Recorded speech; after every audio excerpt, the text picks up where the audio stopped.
he came all the way from Oslo, Norway, so he may be a little jet lagged. Yeah. Yes, this is.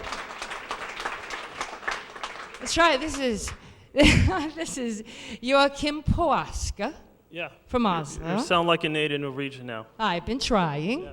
All right, and you were showing Stay.com, and he actually created the first hotel booking system in Scandinavia, sold it. I guess you took a vacation for a couple of years, and now you're announcing Stay.com, a new travel app. And what's your elevator pitch? Yeah, so Stay is our new venture, and Stay is a free travel service which lets you create your own travel guide with your friends. And Stay is unique in the way you can combine curated recommendations of places to visit with your friends' favorite places, and then make everything available offline when you travel. All right, I'm starting your time now. All right, and it begins. So are you doing a video, or are you doing a... Yeah, a video. All right, video roll, please.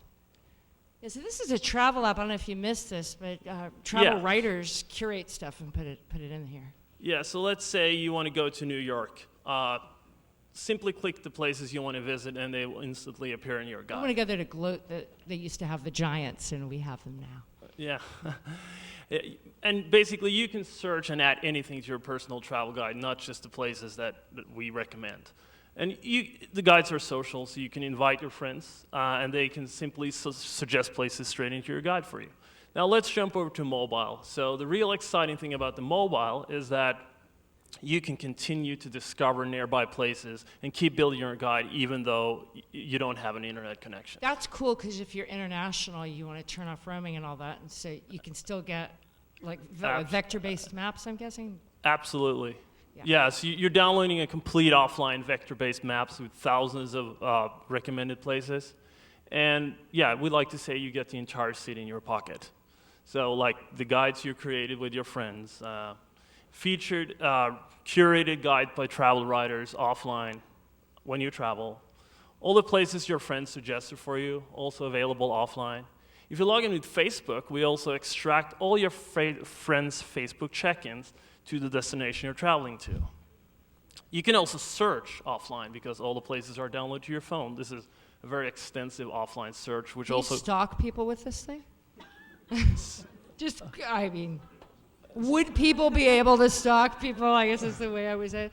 Because they're able to see where people have checked in and you happen to be in New York. I mean, in the offline map here, you can also see your friends' check-ins on the map. Yeah, so, that's what I meant. Yeah, and you can discover them places, even when offline, add it to your guide. And as soon as you get to Wi-Fi, all the changes that you made to your guide and all the changes that your friends made to your guide would automatically synchronize. So that enables you to be social and offline at the same time. One thing I thought that was cool, because there's a zillion travel apps out there, and I bet we could all reel them all off, but having this network of writers, and they're not like true travel writers, right? I mean, you're just finding people who are in cities, who know cool places, like, you know, that vegan Japanese place in the Mission? Like, you know, there's a handful of people who know that amazing restaurant and, you know, could put this in. Yes. I mean, how do you find those people?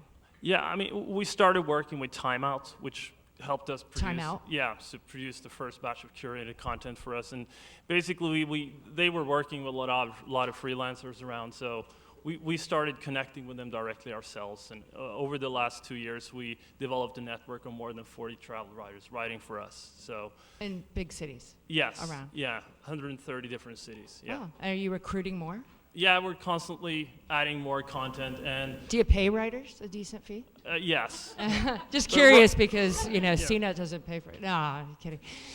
Right now, we're also announcing what we call an ambassador program. So we want to connect to like local professionals and interesting personalities in the cities, so they can create their own featured guides with their favorite hidden gems in the city. So like the Mool from Shmuel would be an interesting personality in San Francisco. Absolutely. I was thinking about that immediately. I show you the white hat in the suit kind of gives it away. Now, Stay.com, you said you've been doing it a couple years, but the app has only been out since the summer, I thought, correct? Yes, correct. So iOS and Android?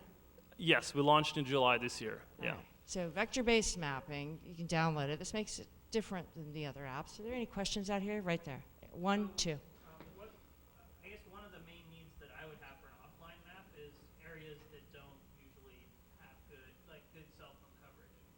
Right. You've got them all in the cities where there usually is good cell phone coverage. What's your plans to? But you go to rural Connecticut and suddenly, oh, like, oh, yeah, I know. Well, first of all, I mean, one of our top downloaded cities is actually Beijing and Shanghai, because actually there the connection is not so good. So it's not meaningful only for kind of like a roaming and data plan issue, but also the fact that the internet connection is just bad. So. Maybe, let me ask it a different way. I have a serious need for good data, good maps in areas that aren't, where I don't have good data. Right. I mean, There's a need for apps where there may not be great mapping. I agree. I mean, right now we're mainly focused on the major cities, but we're constantly adding cities all the time. Where are you in terms of like having the ability to build this? Like, do you have money? And Yes, we have a Norwegian investor. oh, and I forgot you made all that money selling the hotel booking apps. Yeah. You're self-funded as well. To some extent, yes, but we also have an external funding. Yeah. Dylan had a question. How much memory does it take up when you how many maps can I download before I fill my? How many maps Yeah. can you download before the thing blows up? And freezes? Yeah. The whole area of San Francisco, which includes like expanded area, including airports and everything, is about 5 megabytes. So yeah, that's the Airports real in Burlingame, advantage of but- vector-based maps. Question in the back. Yes, it seems to be, you have Russ. content, and you have user-created content. There's always going to be a firewall between those two. Is there going to be any way to incorporate that user content from, say, Facebook Presence or whatever into your Right. So He senses a firewall between the user content and the curated content. And is there a Right. way to? Is that right, Russell? That's Russ with the newdomain.net, our travel writer. Thank you for coming. So the guides that you're creating are visible for you and your friends, but not for the public.